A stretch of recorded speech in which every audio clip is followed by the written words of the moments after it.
أعوذ بالله من الشيطان الرجيم بسم الله الرحمن الرحيم الحمد لله رب العالمين والعاقبة للمتقين والصلاة والسلام على رسوله أصحابه أجمعين أما بعد السلام عليكم урматтуу телекөрүүчүлөр назарыңыздарга кайрадан ислам түшүнүктөрүнүн негизиндеги мындай бир кайталоо музакара максатында кылынган долбоор бүгүн биз мына ушул дагы бир исламдагы концептуалдуу түшүнүктөрдүн бири конституционалдык негиздеги түшүнүктөрдүн бири жана караңгылар же кафырлар деп динди билбегендер эмес, диндин ичинде жүрүп да анчейин түшүнөлө берилбеген бир категория жөнүндө сүйлөшөбүз. Ал да болсо ибадат маселеси. Ибадат маселеси бул сөзмө сөз которгондо кулдук. Кыргызча которгондо ибадат бул кулдук. Кулдун кожоюну алдында кыла турган милдеттери. Ошо милдеттер системасы. Биз өткөн отурушта сиздер менен сүйлөшкөн укук маселесине келе турган болсок, Аллах субханаху ва таала укук жана милдет маселесин өзү бөлдү. Айтат, менин пендемдин менин алдымдагы укук милдети, пенденин менин алдымдагы милдети мага эч нерсени шерик кылбай ибадат кылуу деди. Кулдук кылуу, эч нерсени шерик кылбай. Эми менин пендем алдымдагы милдетим, Аллах субханаху ва таала өзүнө милдет алды. Мага эч нерсени шерик кылбай кулдук кылган пендемди бейишке чыгаруу деди. Мынау контракт. Эми пенде мына ушул контрактка кол коюу үчүн өзүнүн күбөлүгүн берип атат. Ла илаха иллаллах. Мен күбөлүк берем. Ашхаду ла илаха иллаллах. Аллахтан башка мен ибадат кыла турган, мен кулдук кыла турган зат жок. Мен ушуга күбөлүк берем. Жана кулдук кылууда өзүм каалагандай, өзүмө жаккандай же мага ыңгайлуу болгондой эмес. Пайгамбарыбыз Мухаммад Мустафа саллаллаху алейхи ва саллям көрсөткөндөй ибадат кылам деп күбөлүк берди. Лауз деп койду. Оозунан чыкты ушу күбөлүк жана болду. Контрактка кол коюлду. Аллах субханаху ва таала эгерде ал пенде так ошондой жашай турган болсо, аны бейишке чыгарууну өзүнүн мойнуна алды. Харам кылам тозоктун отун деди.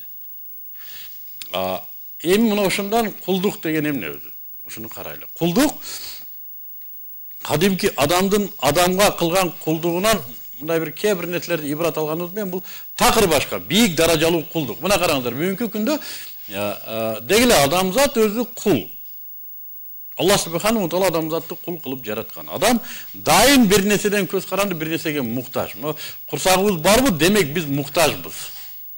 Курсак барбы? Бүттү, биз муктажбыз. Ушун менен эле биз муктаждыгыбыз уже белгилүү. Анын үстүнө биз мындай бир кааласак да каалабасак дагы биздин муктаждыгыбызды белгилеп турган нерселер бар. Мисалы өлүм. Биз карыйбыз, же болбосо ушу ажал деген нерседен биз көз карандыбыз. Же болбосо айтайлы убакыттан биз көз карандыбыз. Же дагы бир ушундай категория биз өзүбүздүн ыктыярыбыз менен төрөлө албайбыз. Мен бул кылымда төрөлгүм келбейт, Кыргызстанда экономикалык начар акыбалда мен кийинки кылымда төрөлөйүн деп төрөлө албайбыз. Биз ошо Аллах таала төрөл деди, төрөлдүк. Жана биз өзүбүзгө мисалы үчүн эне тандай албайбыз. Мен америкалык миллионердин үй бүлөсүндө миллионер аялдан төрөлгүм келет. Зачем мага кыргыз мамаша деп биз тандай албайбыз энени. Мына ушуга окшогон биздин чектелген мүмкүнчүлүктөрүбүз биздин муктаждыгыбызды белгилейт. Эгер акылды иштетсек. Демек адам кул. Эми мына ушул кулдукту белгилеп турган нерсе адамдын курсагы. Мына ушул курсагын толтуруу үчүн, күнүмдүк муктаждыгын толтуруу үчүн адам дайым муктаж болгондуктан дайым бир нерседен көз каранды экендигини белгилейт. Тамактан, дагы бир нерседен, бийликтен, кийимден, үйдөн, машинеден дайым адам муктаж ушул нерселерге. Эми мына ушул муктаждыкты канааттандырууда адам демек кимдир бирөөгө баш ийет экен. Кимдир бирөөгө кулдук кылат экен. Кимдир бирөө начальнигине, кимдир бирөө аялына, кимдир бирөө кайнатасына бийликте отурган, кимдир бирөө дагы башка нерсеге такыр түбүнө түшүп кеткендер акчага көз каранды, акчадан көз каранды. Азыр тилекке каршы мына капиталисттик система деген мына ушу адамдардын бардыгы акчадан көз каранды. Акча үчүн бардыгын сатканга даяр. Акча үчүн бардыгына даяр, өзүнүн денесин сатат. Өзүнүн атасын сатат, абийирин сатат, кызын сатат, эркектик намысын сатып, өзүнүн денесин өзгөртөт акча үчүн. аялдыкка. Мынау эмне десе, адамдар акчага сыйынуусу деген ошо. Акчага кулдук кылуусу, акчадан үмүт кылуусу. Эми ислам муну тартиптеп туруп айтып атат. Сен мыногу акча, бийлик, байлык, мансап сага кулдук кылышын каалайсыңбы? Анда сен булардан эркин болушуң керек деп атат. Сен булардан эркин болушуң үчүн сен буларды жараткан жаратуучуга, Аллах Таалага кулдук кыл деп атат. Караңыздар, адам мыногу жаралган өзүнө окшогон эле, даже балким адамдан да төмөн болгон нерселердин кулдугунан чыгыш үчүн өзүнө бийик болгон нерсеге байланыш керек экен. Ошого байланып тартыныш керек экен. Аллах Таалага гана кулдук кылганда адам мына макулукаттан эркин болот экен. Эми бүгүнкү демократиялык идеология тетирисинче сен мыногу жашоодо бактылуу болушуң үчүн Аллахтан эркин бол дейт. Светский деген ошо. Аллахтан эркин бол. Каалаган нерсеңди сүйлө, каалаган нерсеңе ээлик кыл, каалаган нерсеңди жаса, каалаган нерсеңе сыйын. Аллахтан эркин бол. Мынау жашоодо өзүң каалагандай жаша. Мына ошол жашоодо гана бактылуу болосуң. Акыретти эмне кыласың ойлоп, ким көрүп кетиптир. Демек, ибадат ислам түшүнүгүндө бул жалгыз Аллахка кулдук кылуу.